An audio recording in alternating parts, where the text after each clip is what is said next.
தமிழ்நாட்டுல வாக்காளர் பட்டியல பெரிய மாற்றம் நடந்துட்டு இருக்கு. வாக்காளர் பட்டியல மாற்றம் தலைப்பு கெலோஸ் ஒரு சிறப்பு தீவிர திட்டம் அன்சீஷர் அப்படின்னு ஒண்ணு நடந்துச்சு. அதுல கிட்டத்தட்ட 97.7 லட்சம் பேரு வரைவு பட்டியல இருந்து நீக்கப்பட்டுச்சு. 97.7 லட்சம், இது ஏறக்குறைய 5.2% குறைவு. அதாவது வாக்காளர்களோட எண்ணிக்கை 8.41 கோடியில இருந்து 5.53 கோடியா குறைஞ்சிருக்கு. இது உங்களுக்கு என்ன அர்த்தம்? அப்படின்னா என் பேர் இன்னும் பட்டியல்ல இருக்கான்னு இன்னக்கே பார்க்கணும்.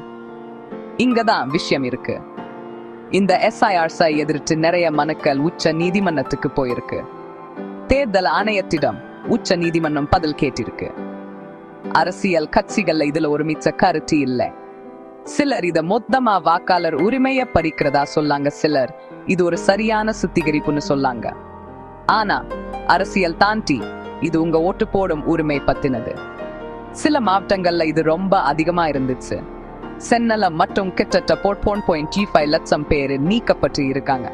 இது 35% மேல.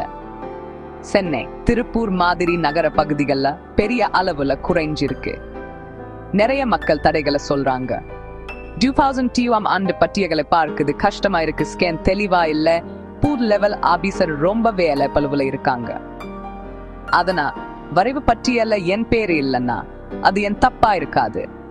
நல்ல செய்தி என்னன்னா இதை சரி செய்ய ஒரு வாய்ப்பு இருக்கு. புகார்களும் ஆட்சேபனைகளும் டிசம்பர் 19 இருந்து ஜனவரி 8 வரைக்கும் கொடுக்கலாம். டிசம்பர் எக்ஸிஷ்வர்னா என்ன செய்யணும்?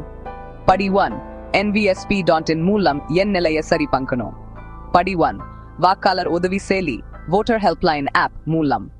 படி 1, இல்லைனா என் உள்ளோர் வாக்கு சாவடியில நேரில் சென்னு. படி 2, என் பேர் இல்லைன்னா புதுசா சேர்க்கிறதுக்கு படிவம் 6 சமர்ப்பிக்கணும். நான் தப்பா நீக்கப்பட்டிருந்தா ஆட்சேபனை தெரிவிக்க படிவம் 7 பயன்படுத்தணும். விவரங்களை சரி செய்யணுமா? படிவம் 8 பயன்படுத்தணும். அடையாள அட்டை எடுத்துட்டு போனோம்.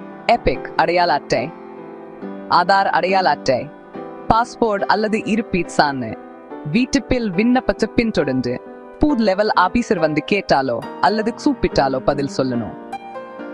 இறுதி வாக்காளர் பட்டியல் பிப்ரவரி 20 வெளியிடப்படும் எதிர்பார்க்கப்படுது. ஜனவரி 9 நீங்க இதை செய்யலன்னா அடுத்த தேர்தல்ல ஓட்டு போட முடியாம போகலாம். இது யாருக்கு ஆதரவுன்னு இல்ல, இது உங்க குறை பத்தினது. உங்க பேரை சரி பாருங்க, உங்க கோரிக்கையை பதிவு செய்யுங்க, உங்க ஓட்டை பாதுகாங்க இன்னக்கே.